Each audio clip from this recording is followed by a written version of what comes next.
नमस्कार। ज्योतिष और वास्तु के चैनल में आपका स्वागत है। फ्रेंड्स, आज हम बात करेंगे कि स्त्रियों को, महिलाओं को अपने सिर के बाल कब धोना चाहिए। कब उनको सिर के बाल धोना चाहिए ताकि घर में सुख समृद्धि आए और धन की हानि नहीं हो और धन की हमेशा बरकत रहे और उनके हाथ में और पर्स में हमेशा नोट भरे हुए रहें। क्योंकि बालों का सीधा संबंध धन से भी होता है फ्रेंड्स। सिर के बाल बृहस्पति ग्रह को भी प्रदर्शित करते हैं।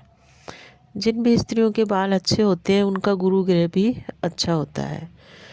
तो वो कौन से दिन, कौन सी तिथियां हैं जिस दिन सिर के बाल धोने से धन की हानि होती है और घर में आर्थिक परेशानियां आती है।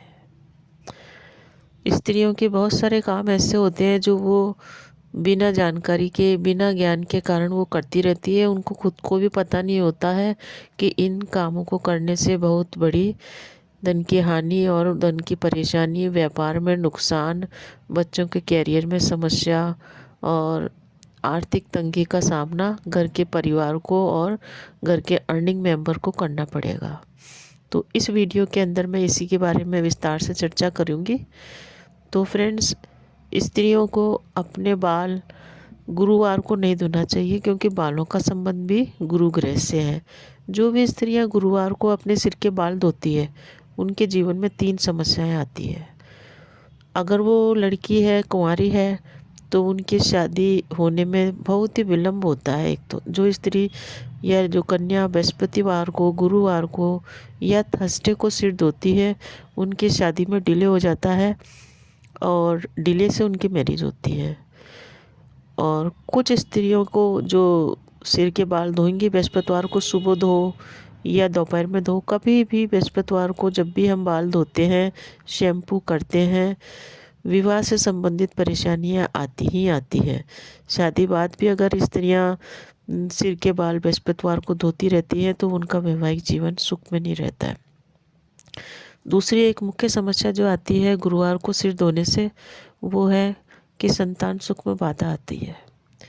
संतान विलंब से होती है और पुरुष संतान होने में, लड़का होने में दिक्कत आती है। कई बार संतान होती भी नहीं है और बहुत ज़्यादा विलंब से होती है या संतान को कुछ प्रॉब्लम्स हो जाती है। तो बृहस्पतिवार को सिर धोने से ये दूसरी समस्या। और थर्ड समस्या जो है वो ये होती है कि नौकरी लगने में दिक्कत आती है, धन की समस्या हो जाती है और उनके पास धन टिकता नहीं है। घर में धन आएगा परंतु टिकेगा नहीं। वो आएगा, उससे पहले उसके जाने के रास्ते तैयार हो जाएंगे। तो गुरुवार को हमको कभी भी सिर नहीं धोना चाहिए। दूसरी बात यह है कि जो भी कन्याएं या महिलाएं अमावस्या तिथि को सिर धोती है वो आगे होके अपने घर में विपत्ति को बुलावा देती है। अमावस्या तिथि को सिर धोने से घर में कलह रहता है, कलेश रहता है और कई तरह की परेशानियां घर में आ जाती है। संबंधों में भी परेशानियां अमावस्या तिथि को बाल धोने से आ जाती है। अगली जो तिथि है जिस दिन हमको बालों को नहीं धोना चाहिए वो है 11 की तिथि। जिस दिन भी 11 हो उस दिन हमको सिर नहीं धोना चाहिए क्योंकि 11 की तिथि भी भगवान विष्णु को और गुरु को ही अर्पित है। तो 11 की तिथि को सिर धोने से आदमी रोग का शिकार हो जाता है। तो हमको इन तिथियों का ध्यान रखते हुए ही अपने सिर को धोना चाहिए।